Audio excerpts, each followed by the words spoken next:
Eu sou uma vitoriosa. Eu sou amada por Deus.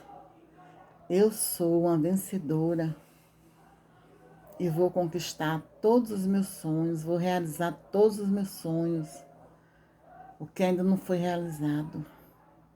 Passei muito tempo da minha vida cuidando de outras pessoas. Esqueci de mim, esqueci de me cuidar. Me dediquei só ao trabalho e ao estudo. Graças a Deus que eu me dediquei também ao estudo, porque a partir de agora eu vou me valer desses conhecimentos que eu tenho, né, que eu tenho adquirido ao longo da minha vida, para refazer a minha vida profissional. Vou fazer transição de carreira, já estou fazendo a transição de carreira. Depois eu venho aqui falar o que eu estou planejando, eu já estou planejando e o que eu vou executar na minha vida. Eu amo muito o que eu faço. Tudo que eu aprendi a fazer foi na área que eu amo trabalhar, que é com pessoas. Então, a partir de agora, que eu tô sozinha, meu filho foi embora, foi morar com uma pessoa que conseguiu fazer, conseguiu colocá-lo contra mim. Meu filho saiu de casa, passou mais de 2 meses em minha casa, em nossa casa, né, que era a nossa casa, sem falar comigo, me ignorando totalmente. E toda vez que eu conversava com ele, ele vinha com animosidade comigo, falando palavras que machucam, e dizia sentir prazer em me machucar, porque eu estava forçando ele a ficar aqui. Ele tem só 17 anos, né? Ainda vai completar 18, tá perto de completar 18, mas ainda não tem 18. E me fez sofrer muito. Era um menino maravilhoso, uma criança maravilhosa, um pré-adolescente maravilhoso. E esse homem entrou na nossa vida por culpa minha. Ele não tem culpa, não. Eu que solicitei. Eu fiz uma loucura, porque ele é meu filho adotado. Eu adotei ele pequenininho. Mas a certidão de nascimento dele é como meu filho natural, né? É uma certidão de nascimento mesmo que ele tem. E ele sempre soube, porque o processo demorou muito, muitas audiências. E aí o juiz conseguiu, né? Conseguiu não, me autorizou, não é nem autorizou, me concedeu a adoção. E demorou muito, eu acho que pelo fato de ser solteira, né? Que eu nunca tive marido aqui. Vai fazer 20 anos e eu sempre sozinha com eles. Minha filha cresceu, se formou, foi embora. E eu fiquei com ele pequenininho. Aqui a gente passou por muito perrengue na vida. Só nós dois, eu tendo que trabalhar, tendo que ter pessoas para tomar conta dele. Mas graças a Deus eu sempre tive a ajuda das pessoas boas, das pessoas que compreendiam o meu lado, minha situação com ele sozinho. Mas ele foi crescendo e eu senti a necessidade de colocar o nome de um homem na certidão dele. A loucura que eu fiz na minha vida, gente. E aí eu vi esse rapaz, né, que era amigo da... Ele se dizia amigo da minha filha, na verdade ele não era, que a minha filha já tinha ido embora. Né? Minha filha foi para o interior aos 24 anos, e isso foi bem depois. Aí eu perguntei para ele se ele teria a coragem de colocar o nome dele na certidão, né?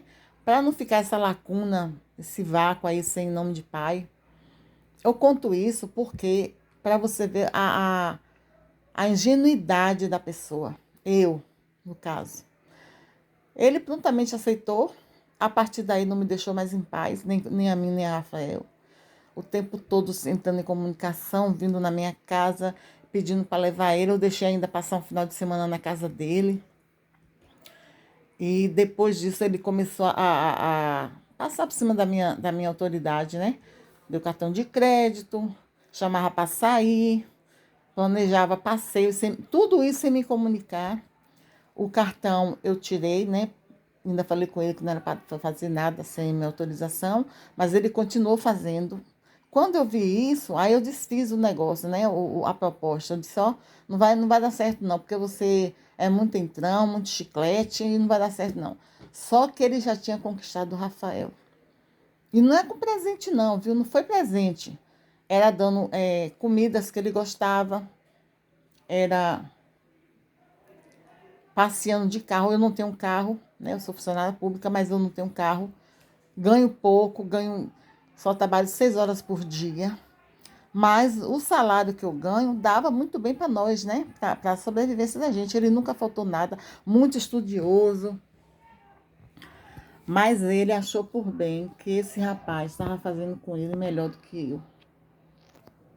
Não importa nada do que eu fiz na vida para ele mais. Ele disse que tinha consideração desse homem como pai, que queria morar com ele e que eu era ruim porque ele não queria mais aceitar a disciplina, não queria mais obedecer, disse que não me obedeceria mais porque eu não era mãe dele.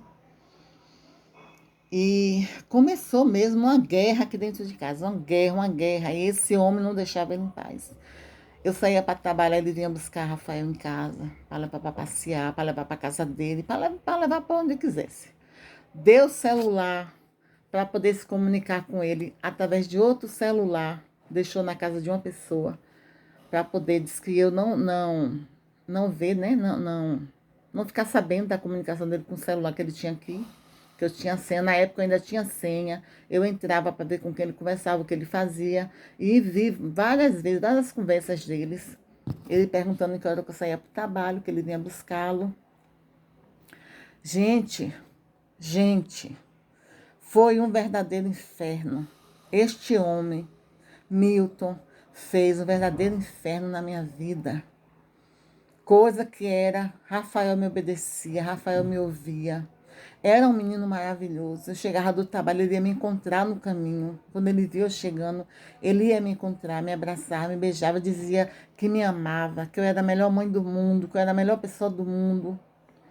Depois que esse homem entrou na nossa vida, eu virei a bruxa.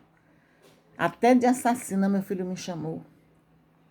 De todos os nomes que você possa imaginar, palavrões, palavras de baixo calão, calúnias, ele fez comigo. Tudo isso só pode ter sido orientado por esse homem para poder conseguir ficar com ele. Eu sei que a história é muito longa, uma hora eu vou contar aqui tudo. Eu já contei em outros vídeos, né? Que eu procurei o conselho tutelar para me ajudar, para dar um conselho, para chamar, fazer um aconselhamento com ele. Na verdade, o conselho tutelar foi contra mim e disse que tudo que o menor falasse contra mim, que era a palavra dele que ia valer. E os dois foram lá, falaram o que bem quiseram, e eu acabaram mandando essa denúncia para o Ministério Público. Eu fui ao Ministério Público, fui chamada, conversei. Primeiro eu fui deliberadamente para conversar, para pedir ajuda, né, à promotora da infância. Aí ela entrou em contato com o Conselho Tutelar, os negócios, o processo lá, o que eles tinham feito já estava pronto, já tinha sido encaminhado para o Ministério sem eu saber. Eu sei que nisso tudo acabou que eu fiquei sendo ré. Eu que fiquei sendo ré. E a promotora achou por bem mandar para o juiz. Eu não sei como são esses trâmites, não. Mas o papel que eu recebi da audiência, que eu fui chamada, era para eu conseguir um advogado para contestar o que eles haviam falado de mim. A bicicleta, a única história que eu tenho como contestar, que é a minha palavra contra deles, é que ele colocou lá, falou para a assistente social, que quem tinha ensinado ele a andar de bicicleta foi Milton. E eu que ensinei, ele me pediu que queria aprender a andar de bicicleta. Eu fiz a inscrição dele naquelas bicicletas do Itaú, né? Fiz o cadastro. E aí levei ele para o Campo Grande para andar de bicicleta. Ele aprendeu a andar de bicicleta comigo no Campo Grande. Eu filmei. A minha sorte é que eu sempre filmo tudo que Rafael faz. Eu filmei Rafael aprendendo a andar de bicicleta. Eu tenho um filme até hoje. Ainda bem que eu não apaguei. E ele lá disse, ele teve a cara de pau de dizer que quem ensinou ele a andar de bicicleta foi Milton. Que tinha ele como pai e que não queria mais morar comigo, queria morar com o Milton. Então, a assistente social falou que, diante disso, o que ia, o juiz ia acatar é a palavra dele, não a minha. E ainda não resolveu, porque eu ainda não fui chamada depois dessa, como é que fala? Estou esquecendo. Eu tô tão abalada, gente, que eu esqueço tudo. O convite, né, que me fizeram, intimação, convite, não sei como é que fala, para eu comparecer lá e, e munida de um advogado. Só isso. E tem como testemunha contra mim as duas mulheres do Conselho Tutelar, que tomaram as dores deles, né? Elas vão ser testemunha a favor deles. Eu não tenho testemunha nenhuma. Tenho testemunha, mas eu não vou contestar uma coisa que eu já sei que eu estou perdendo. Né? Como a mulher falou, nada assistente social do Centro Social Urbano, parece o nome, disse para mim, dona Elinalva, eu entendo a senhora, eu ouvi tudo que a senhora falou, mas nada do que a senhora disser aqui vai constar no processo. Eu só vou relatar o que Rafael disser. Então, o que vai valer para a justiça é o que ele disser, não o que a senhora está me dizendo. Então, diante disso, o que é que eu vou fazer? O que é que eu vou dizer? O que é que eu vou falar? Se é a palavra dele que consta, todos eles deixaram bem claro para mim, tanto o Conselho Tutelar, como a defensora pública, a promotora que me recebeu, que me atendeu, disse para mim que o que eles fazem é cuidar da proteção do adolescente. Eles trabalham para proteger o adolescente. Então, e ele sabendo de tudo isso, aí foi que ele cresceu. Ele ficou aqui em casa, não me falava nada, dizia que não ia fazer nada para me ajudar, passava o dia todo deitado. Quando ele chegava da escola, vinha para o quarto, ficava deitado, só levantava para comer e voltava para o quarto. E isso tudo, gente, o que mais me dói é que ele não dava uma palavra comigo. Ele não dava uma palavra comigo. Ele já tinha saído 2 vezes antes. Uma vez passou 17 dias, outra vez passou acho que 15 dias fora de casa. E ele disse que só volta, eu só voltei porque você ameaçou de colocar vídeo na internet. E eu morro de vergonha. Por isso que eu voltei. Mas não conte comigo para nada. Foi o que ele falou comigo. Então, passou esses últimos meses aqui em casa. Só levantava para ir se alimentar e para tomar banho. Voltava para o quarto. Quando eu falava com ele, ele respondia com agressividade, xingando. E até que ele foi embora. O Milton mandou um Uber buscar ele aqui, ele se comunicando pelo celular. Me bloqueou de tudo, eu não vejo nada, não sei de nada. Eu, como mãe que sustentei até o mês passado, Rafael estava sob minha responsabilidade. Desde bebê. Eu que coloquei o nome dele, eu que fui buscar no hospital, eu que levei a mãe para ganhar ele no hospital, dei toda a assistência, eu que fiz o enxoval, amei e amo de paixão, porque para mim não tem diferença nenhuma da minha filha biológica. Eu é como se eu tivesse parido mesmo. E depois a gente ficou sozinho, que minha filha foi embora, só tínhamos um ao outro. Éramos grudados. Eu fazendo pós-graduação, ele ia comigo. Os congressos que eu participava, ele ia comigo. As festas, a gente só ia junto. Campo Grande, Pelourinho, que eu levava ele para passear. Eu sempre optei por trabalhar um turno para poder ter tempo para ele. E no final ele jogou na minha cara que eu era preguiçosa. E que eu sou uma fracassada. E que eu estudei tanto, tenho tantos títulos, para que serviu para nada. Que eu ofereci uma vida de merda para ele.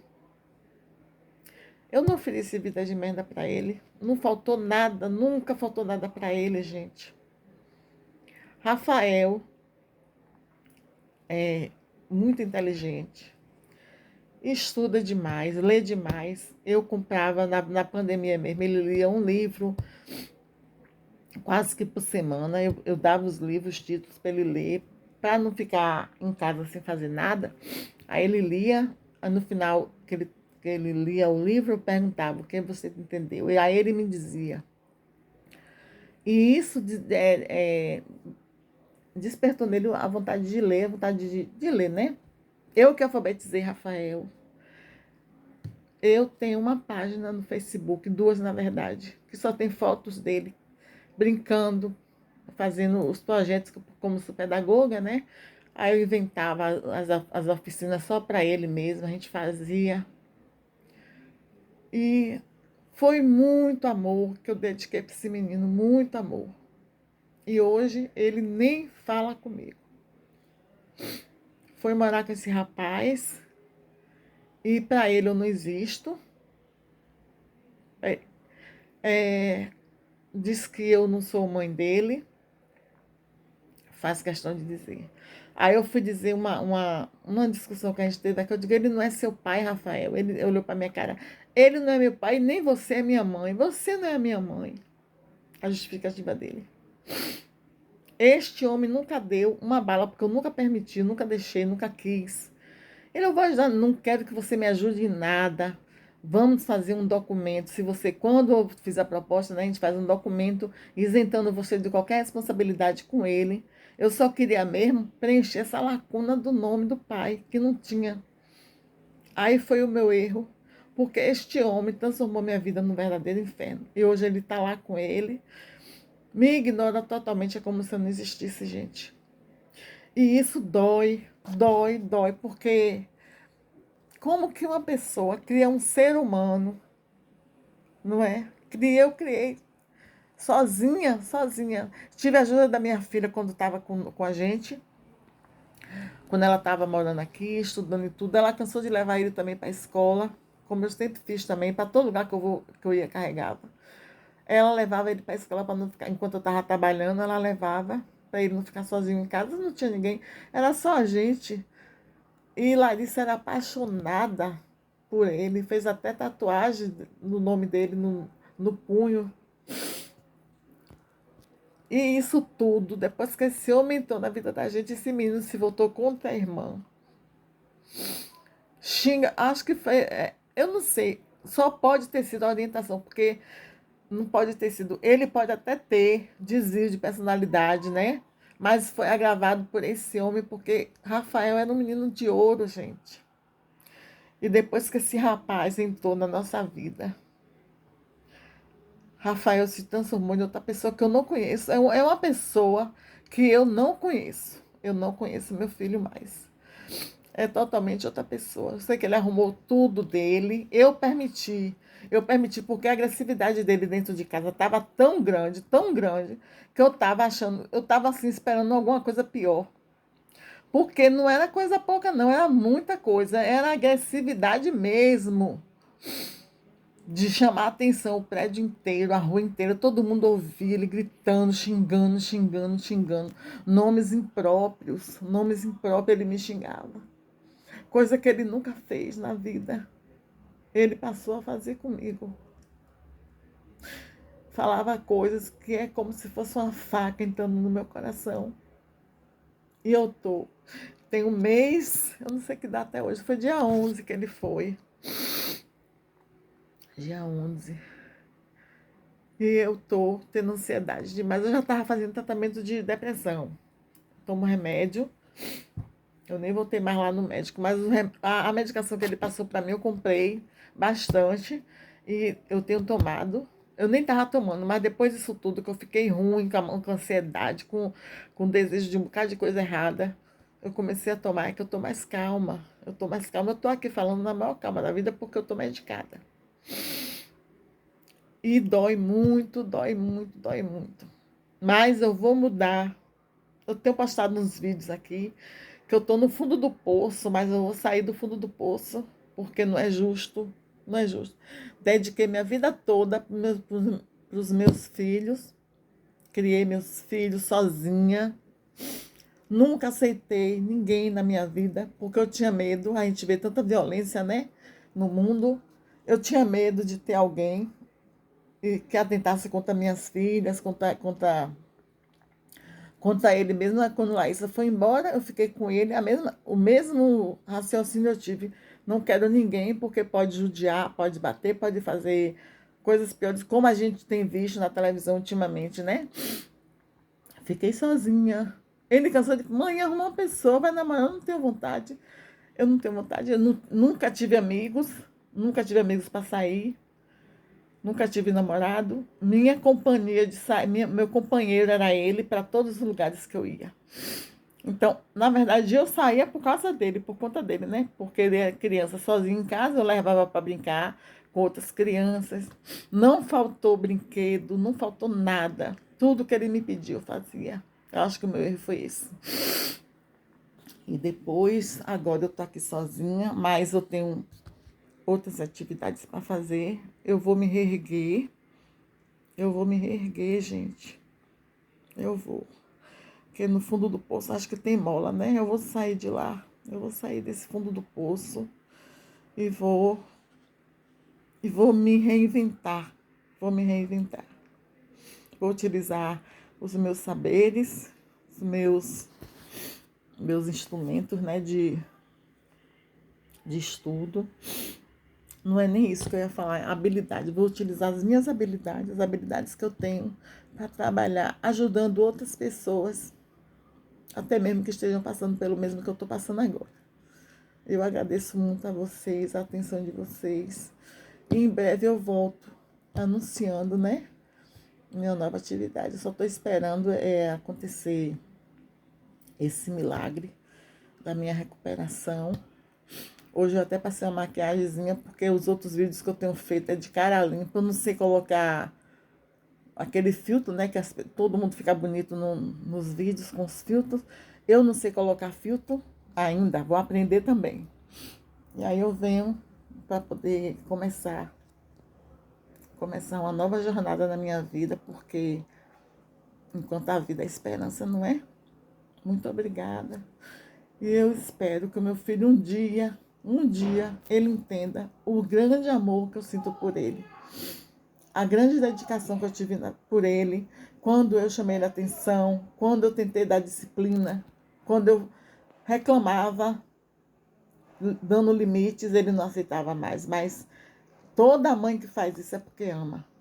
Eu seria uma mãe negligente se eu tivesse deixado correr solto. E eu fui carinhosa, mas fui firme. Só que chegou o momento que esse infeliz, que este homem entrou na minha vida, com a minha permissão, e ele acabou com tudo, desfez tudo que eu fiz a minha vida toda com meu filho.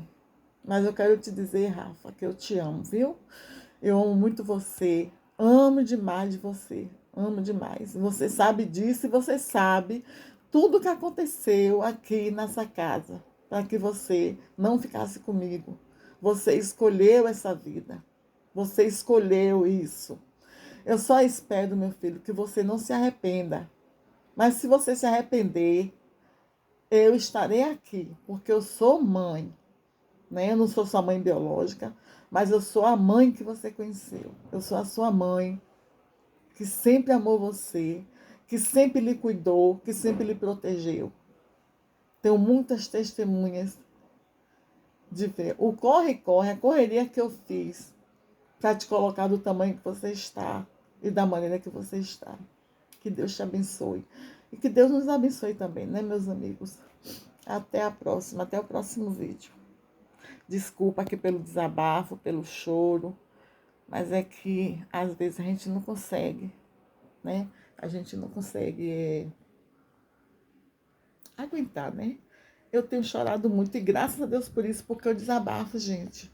Isso é um desabafo, isso me ajuda muito, porque depois que eu choro, eu sinto um alívio, me alivia.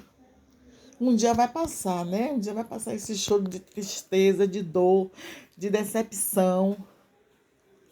E eu vou recomeçar minha vida, eu vou chorar de alegria. Um dia eu vou chorar de alegria, vou dizer que eu estou chorando de felicidade. Viu? Muito obrigada. Deus abençoe nós todos. Até o próximo vídeo.